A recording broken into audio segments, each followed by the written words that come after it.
પગ દ્વારા પોષણ મેળવે એનું નામ અંગ્રીપ. એટલે વૃક્ષના હાથ તો બીજાને આપવા માટે સદા આમ લંબાયેલા છે. વૃક્ષ કદી પોતાના હાથથી ખાતું નથી. અને આપણે બધા હાથમાં હોય તો પેલું મોઢામાં મૂકવાનું મન થાય. આપણા હાથને મોઢા તરફ જવાની આદત વધારે છે અને બીજા તરફ લાંબા થવાની આદત ઓછી છે. કઈ પણ લઈશું તો આમ બહુ જલ્દી જશે ને આમ કરવો હશે ને તો હાથને તકલીફ પડશે આપણે. એટલે આપણો હાથ તો ખાધેલો છે, ઉચ્છિષ્ટ છે. અને વૃક્ષોના હાથ ઉચ્છિષ્ટ નથી, બીજાને આપવા માટે સદાય આમ લાંબાયેલા. આવો લઈ જાઓ, લો ફૂલ જોઈએ છે લઈ જાઓ, સેવા માટે જોઈએ છે લઈ જાઓ, ફળ જોઈએ છે તો લઈ જાઓ. વૃક્ષ લાંબો કરે આપવા માટે લાંબો કરેલો હાથ કદી પાછો વાળતો નથી. અને આપણે તો લાંબો કરેલો હાથ ઘણી વાર પાછો વાળી દઈએ છીએ. આમ લઈને વિચાર કર્યો હોય કે લાવો અહીં આપણે આપીએ, આમ ખિસ્સામાંથી આમ કાઢીએ ખરા, અને પછી આપણને થાય ના ના હવે અહીં નથી આપવું, બીજે આપીશું, એટલે પાછું ખિસ્સા મૂકી દઈએ. આમ એટલે આપણા હાથને પાછો વળતા વાર લાગતી નથી.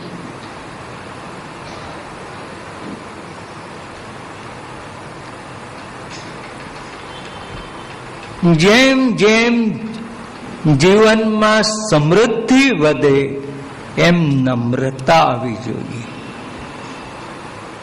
જેમ વૃક્ષમાં પુષ્પો અને ફળ આવે એમ વૃક્ષ નમ્ર બનતું જાય.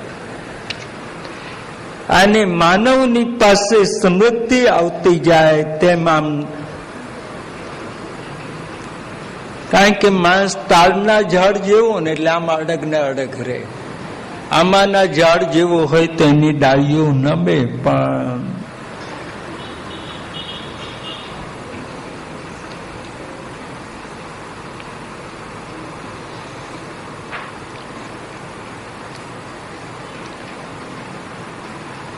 અહીં આદિ પુરુષનો અર્થ શું? આદિ પુરુષ એટલે પુરુષોત્તમ.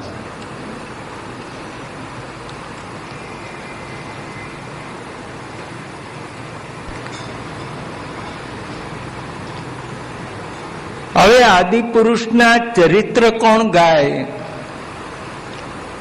તો વેદ ગાય છે.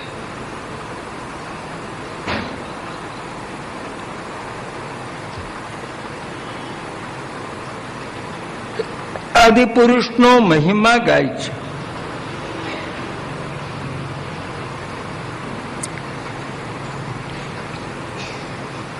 જેમ ભગવાન સ્થિર છે એમ ભગવાનને માટે ચરણમાં રહેલી લક્ષ્મી પણ સ્થિર છે.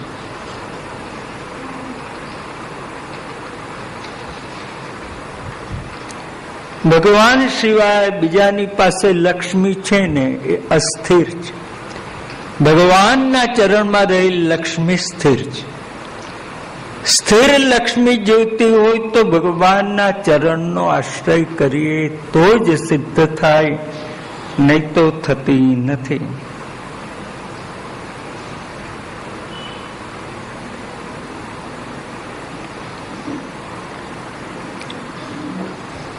ભગવાન આવનમાં ફરતા ફરતા સ્થિર ભૂમિ ઉપર ગાયોને બોલાવે છે. ત્યારે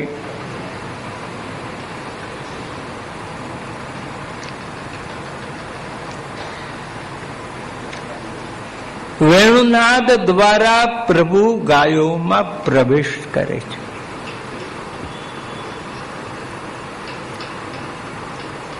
પ્રભુમાં પ્રવેશ થાય, પ્રભુનો પ્રવેશ થાય કે નહીં? વેણુનાદ દ્વારા પ્રભુનો પ્રવેશ ગાયોમાં થાય કે નહીં?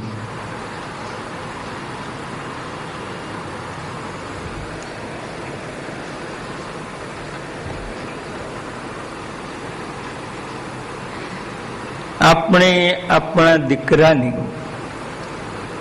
અથવા આપણા પતિની કોઈક વસ્તુ, અસાધારણ વસ્તુ એની હાથમાં આવે, તે વસ્તુને જોતા આપણા હૃદયમાં કોણ આવે? વસ્તુઓ આવે કે જેની વસ્તુ છે તે આવે?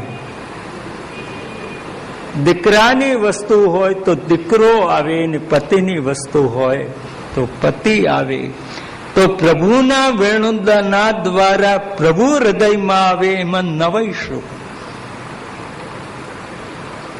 જો લૌકિક વસ્તુ દ્વારા પણ લૌકિક વ્યક્તિ આપણા હૃદયમાં આમ છવાઈ જતી હોય, આવીને વસી જતી હોય, તો પ્રભુના અલૌકિક વેણુનાદ દ્વારા અલૌકિક પ્રભુ ગાયો જેવાના પણ અંદર આવીને વસી જાય, એમાં કોઈ આશ્ચર્ય નથી, કોઈ નવાઈ નથી.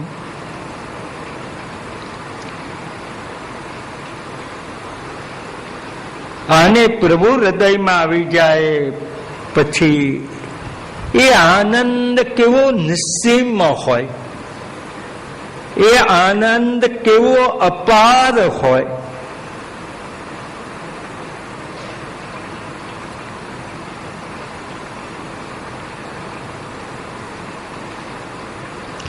એટલે વૃક્ષોમાં ફળ આવી જાય છે. વૃક્ષોના થડમાંથી, ફળમાંથી, પુષ્પમાંથી આપોઆપ રસની ધારા આવે છે.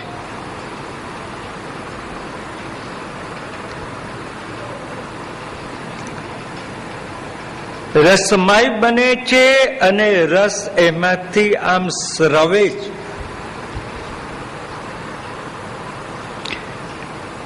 ગુલાબના છોડ પર ગુલાબના ફૂલ આવી જાય ને એમાંથી આમ ગુલાબનો રસ આમ અંદરથી વહેવા લાગે, સુગંધી સુગંધી ચારે બાજુ થઈ જાય.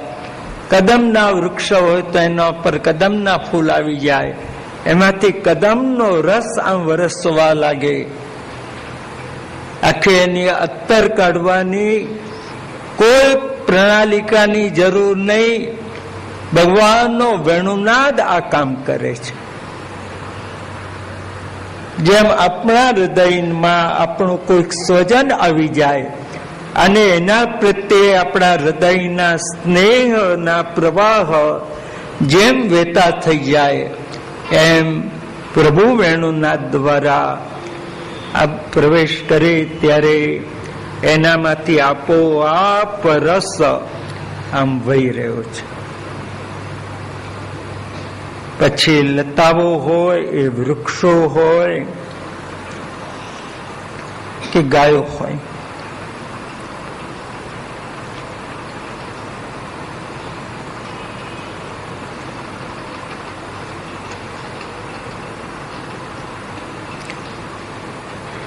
જો ભગવાન આ વૃક્ષોમાં, લતામાં પ્રવેશ ન કરે તો એની જડતા દૂર ન થાય, અને જડતા દૂર ન થાય તો વેણુનાદનો રસાસ્વાદ એને મળે નહીં.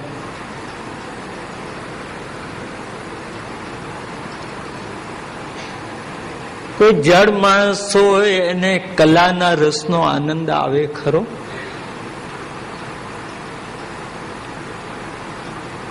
એને આમ કલાનો કોઈ રસ જ ન હોય, એટલે બહુ એવી એક જાણીતી વાત,